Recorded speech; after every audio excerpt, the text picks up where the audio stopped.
Hello hi అండి. సింపుల్గా meal maker paneer తోటి ఈజీగా ఫ్లేవర్ రైస్ ఎలా తయారు చేసుకోవాలో చూద్దాము. ముందుగా మిల్ మేకర్ని ఒక బౌల్ తీసుకున్నాను, అంటే 1 కప్పు. అవి వేడి నీళ్ళలో 4 to 5 minutes ఉడకబెట్టి బాగా వాటర్ అని స్క్వీజ్ చేయాలి. ఆ తర్వాత ఒక ప్యాన్లో బటర్ యాడ్ చేసుకొని ఈ మిల్ మేకర్ని లైట్గా రోస్ట్ చేస్తున్నాను.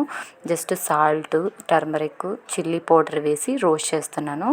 ఆల్మోస్ట్ రోస్ట్ అయిపోయినట్టే. ఇప్పుడు ఇవన్నీ విడిగా ఒక గిన్నెలో తీసేసుకున్నాను. ఆ తర్వాత ఈ రైస్లోకి కావాల్సిన స్పైసెస్ అన్నీ ఇందులోనే యాడ్ చేస్తున్నానండి. మళ్ళీ విడిగా నేను అందులో వేయట్లేదు. Just curd, coriander, ginger garlic paste, ఇంకా పసుపు, కారం, ఉప్పు అవన్నీ ఇందులో యాడ్ చేశాను.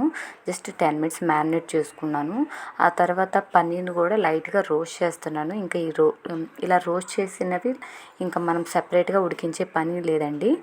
ఇప్పుడు మనం ప్యాన్లోకి 2 to 3 tablespoons ఆయిల్ వేసుకున్నాక బటర్ కొంచెం యాడ్ చేశాను. తర్వాత ఇవన్నీ ప్లేట్లో కట్ చేసి ముందే పెట్టుకున్నానండి రెడీగా. ఇవన్నీ 1 by 1 యాడ్ చేసుకుంటాను.